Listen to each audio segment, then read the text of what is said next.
안녕하세요. 류용수 보험사입니다. 개인회생이나 개인 파산에서 채권자 목록이란 걸 작성을 해서 내가 돈을 갚아야 될 채권자들을 다 기입을 해야 되는데요. 만약 이 채권자를 누락한 경우 어떻게 해야 될까요? 개인회생과 개인 파산을 나누어서 봐야 되는데요. 개인회생에서 채권자 목록을 작성할 때 채권자를 누락시켰다. 그리고 개인회생 최종 인가 결정까지 받았다. 그런데 갑자기 새로운 채권자가 나타나거나 아니면 내가 원래 알고 있었는데 깜빡 잊고 안 집어넣었다. 이 돈은요, 별도로 갚으셔야 됩니다. 그래서 개인회생 채권자 목록 작성할 때는 정말 면밀하게 조사를 하셔야 돼요. 금융기관 같은 경우는 여러분들이 보통 법무사 사무실 의뢰를 하면 신용조사를 합니다. 다 나와요. 100%는 또 아니에요. 그래서 더블 체크가 필요해요. 여러분들이 알고 있는 채권자, 여러분들이 제일 잘 알 거 아니에요. 내가 돈을 누구한테 줘야 될지.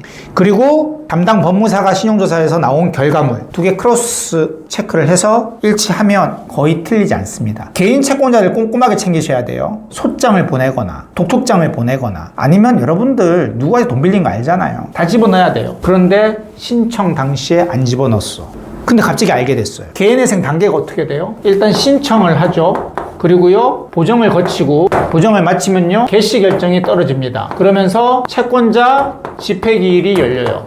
이때 무조건 참석해야 되죠. 그리고 얼마 지나면 인가 결정이 떨어집니다. 신청 당시에 채권자 A라는 사람을 깜빡 잊고 안 집어넣었어요. 혹은 몰랐었어요. 근데 이때 알았다. 혹은 이때 알았다. 혹은 이때 알았다. 혹은 이때 알았다.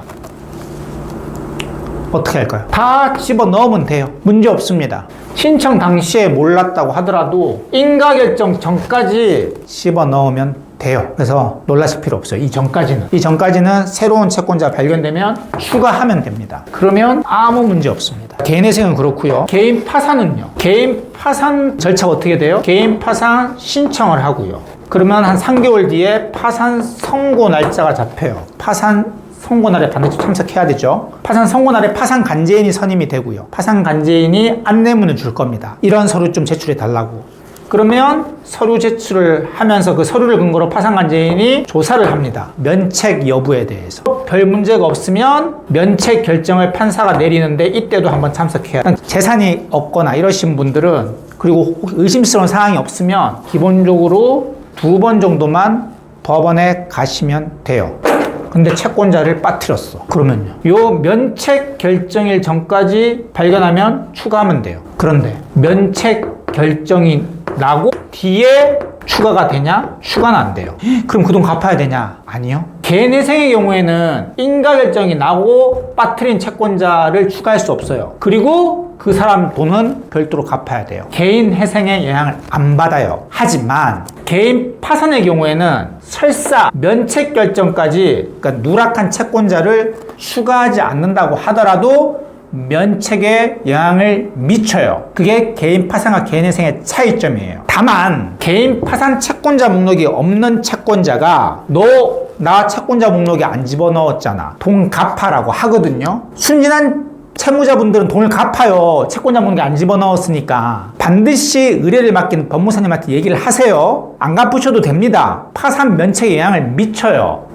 다만 채권자 목록이 없었기 때문에 그 사람은 돈을 달라고 할 수는 있는데, 만약에 그 사람한테 내가 당신 안 집어넣었지만 파산에 면책에 영향을 미친다고 하던데 안 갚아도 돼, 보통 그러면 끝나요. 근데 간혹 채권자들이 소송을 거는 경우가 있어요.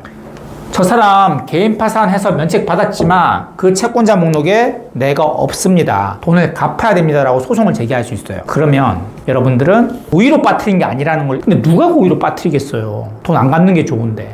고의 중과실이란 거는 그 사람이 입증해야 돼요. 내가 증명하는 게 아니에요. 돈 받아야 될 사람이 저 사람 고의로 나를 빠뜨렸습니다, 중과실로 나를 빠뜨렸습니다는 걸 증명해야지 돈 받아낼 수 있어요. 고의 중과실이 아니라면, 약간의 과실만 있다면 다 영향을 미쳐요. 혹은 여러분들이 선제적으로 채무 부존재 확인의 소를 제기할 수도 있어요. 난 면책 받았기 때문에 너한테 줄 돈이 없다라고 소를. 근데 굳이 그럴 필요 없지. 말로 끝내는 게 가장 좋죠. 채권자 목록에 우리 없다, 너 개인 파산 면책 받았지만 돈 달라 라고 하면 담당 법무사님한테 얘기해서 서로 해결하게 하는 게 제일 좋긴 해요. 저 같은 경우는 제가 전화를 해요. 우리 고객이 네가 있는지 몰랐다, 하지만 면책의 효과는 미친다.